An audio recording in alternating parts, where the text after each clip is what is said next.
Hello, magandang araw mga katwis. Ito magluluto tayo ng dalawang klaseng ulam. Iyan ang tuna na may twist. Pakikita ko sa inyo kung paano ko yung ginawa. Panoorin nyo na lang. At ito pa ang isa. Pakikita ko rin sa inyo kung paano ang pagluluto ng isa pang recipe, ang chicken. Pero tingnan nyo, walang sahog na gaano pero masarap siya. At sigurado ako na magugustuhan ninyo kung inyong lulutuin. Ayan ang finished product niya. Diba, nagmamantika siya? Pero dahil lang yan sa kanyang katawan. Yung mantikang yan ay galing mismo sa chicken. Well, pakikita ko sa inyo kung paano ko yan ginawa. Hugasan lang natin na mabuti ang ating mga chicken. Yan. Yan ang finished product niya, oh. Ito ang ating pangsahog. Yan. Yan, try nyo lang tingnan kung ano-ano yan. At ito ang ating nilinis na chicken. Yan. Mag-isa lang tayo ng sibuyas. At isunod lang natin dyan ang bawang. Yan ang naman ang karaniwan nating ginagawa. Yan. At pagkatapos, ilagay na natin ang cubes na pampalasa natin. Ayan. Nilagyan ko na rin ng laurel. Ang laurel kasi pampatanggal ng lansa. Pero mas maganda, ilagay na rin natin yan lahat. Ang chicken natin, in-slice at tinugasan. Ayan, pinagsama-sama na natin ang ating chicken dyan. Ayan, halu-haluin lang ng ganyan. Ayan. Ayan ang ating chicken, halu-haluin lang ng ganyan. At pagkatapos, i-cover lang natin yan. Hintayin natin siyang maluto. Dadagdagan pa rin natin yan ng iba pang pangsahog. Ayan. At hayaan nating maluto. Lalagyan ko yan ng chili flakes. Ayan. Para masarap siya. Nilagyan kong paminta na durog.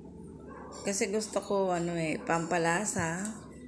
Pamintang durog ang nilalagay ko para ayokong makita kasi minsan nakakagat ko yung pamintang buo. Kaya durog ang nilalagay ko. Ayan. I-cover lang natin yan at nang hintayin natin siyang maluto. Ayan. Ang ating chicken, i-cover lang natin. At napakasarap niyan. Alam niyo, pag naluto yan, napakasarap. Ayan, pag lutong-luto ng ganyan, ipakikita ko sa inyo kung paano yan. Hindi yan nilagyan ng tubig, walang tubig. Niluto siya sa sarili niyang katas at para maging masarap siya. Ayan. At lutuin pa natin mabuti. At yan yung finished product. Pakita ko na sa inyo. Ayan. Lagyan natin ng Knorr seasoning. Liquid. Lagyan natin ng pampabango kasi yan. Lagyan din natin ng konting Mang Tomas. Alam niyo yung Mang Tomas? Konti lang. Konti lang. Para lang yung lasa niya, pampalinamnam kasi yun. Ayan, di ba?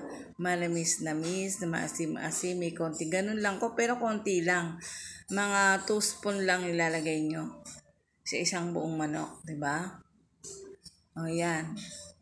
Yung pinakasarap niyan, papasok sa kaloob-looban yan. Hintayin natin hanggang sa maging lutong-luto siya.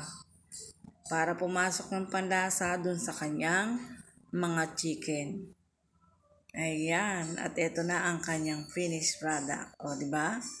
Halata bang nilagyan ng tumas? Hindi, di ba? Dahil naluto na siya ng gusto.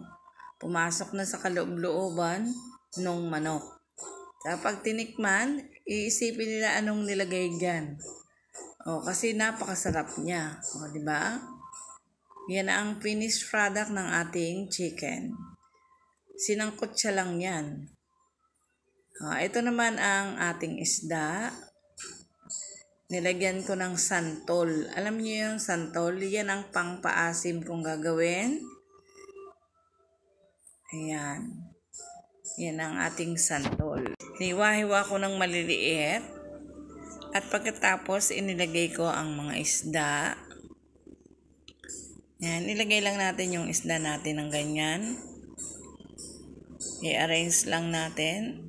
Tapos, ilagay na rin natin ang ating siling green. Ayan.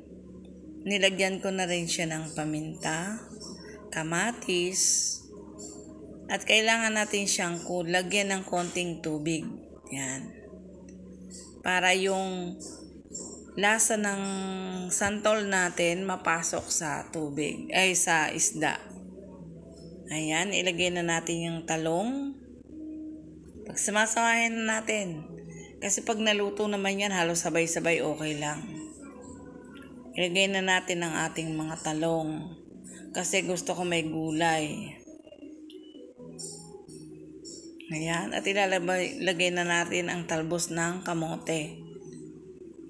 Kasi sayang lang kung nasa refrigerator na lalanta lang, iluto na natin yan. Ganyan. Diba? Tapos, ayan. Lagyan na natin ng gata. Diba? Yan ang ating tuna fish na may gata.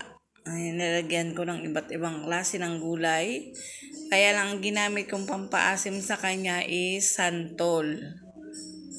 Santol. Bunga ng ating santol. Diba? May pakinabang ang santol, diba? Ayan na ang ating pagkain. Ayan, nahihintay lang natin yung kumulo.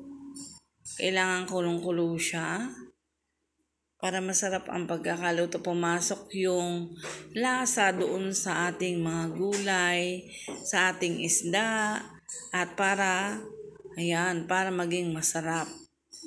Diba? Kailangan yung katas niya, yung gata niya medyo kumonte. Diba?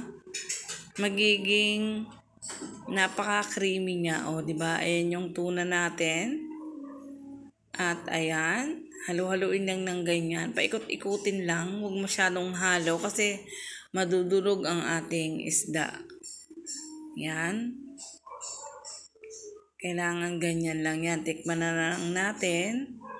Kung hindi naman okay yung panlasa, dagdagan natin.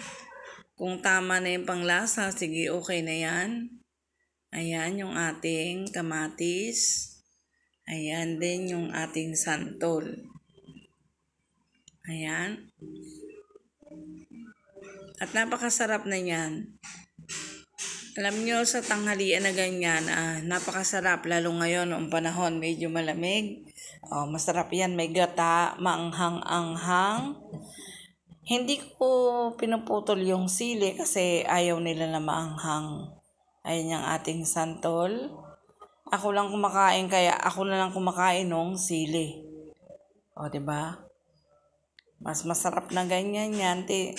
Tikman lang natin at ayos na ang ating pagkain. Yan. Lagyan natin ng pampalasang konti para okay yung kanyang panglasa. Ayan.